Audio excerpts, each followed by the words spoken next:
The federal agency FEMA is known to many as the disaster relief program that funds recovery efforts after a storm, but it's also funded several projects that help communities prepare for and mitigate the impacts of flooding from storms.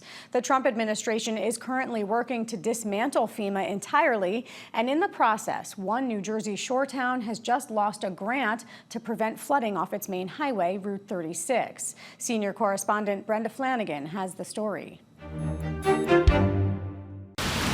New Jersey got another reminder this week of how quickly flash floods can strike. It dredged up bad memories for towns like Highlands on the coast, where torrential rains rose rapidly 8 years ago, blew through storm drains, and inundated the town.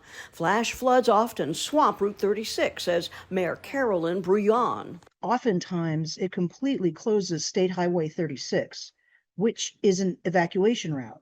So it's dangerous. People would be trapped in their homes with no way out, and their cars would be, the water over the dashboard. To keep its downtown dry and its residents safe, Highlands applied for a special $13 million FEMA flood resilience grant to renovate Cavushon Field with an underground detention basin to store floodwaters and a pumping station to clear the grounds.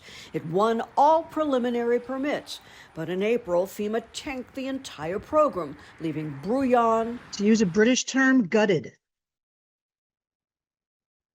Absolutely gutted. It was, we were so excited to finally fix this century-long issue, and to have it just pulled out from under us is very trying. The president recognizes that FEMA should not exist the way that it always has been. It needs to be redeployed in a new way. As Homeland Security Secretary Kristi Noem explained on Meet the Press, the new administration shifting FEMA's focus. She's actually promised to eliminate the agency.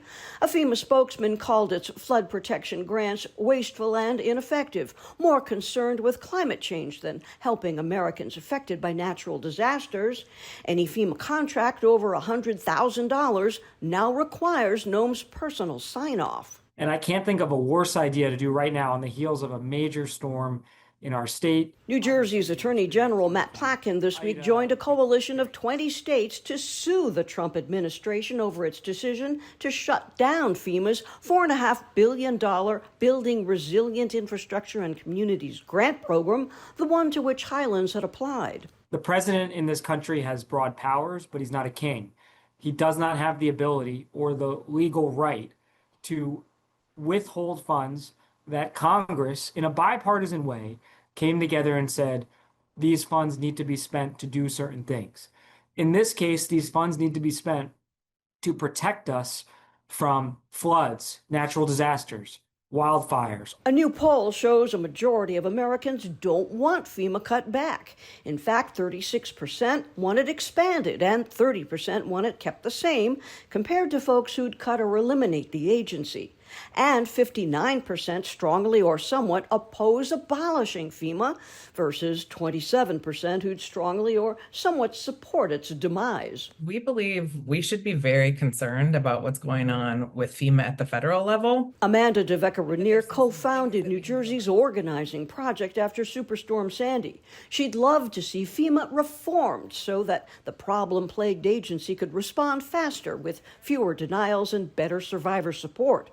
But following Monday's storm, as New Jersey's Office of Emergency Management fielded inspectors statewide to see whether flood damage is eligible for federal aid, Deveka-Raniere warned. If that doesn't reach the level of federally declared disasters, we have nothing to support those people in the state of New Jersey. And it's entirely possible that we could make our own individual assistance program, and so that storm survivors could apply for that while we are struggling to reform FEMA and make it work for us. The Murphy administration had no comment on creating a new New Jersey program, but noted the success of our state's emergency response and recovery efforts has been made possible through the strong and sustained support of our federal partners at FEMA. Simply put, New Jersey would not be as ready or as resilient today without FEMA's ongoing partnership. Meanwhile, in Highlands, we're feisty here in Highlands. We can we find ways of doing things where you have to become used to it, because until we have a fix, you always have to have a plan. She says they'll look for other funding sources that don't rely on federal approval. I'm Brenda Flanagan, NJ Spotlight News.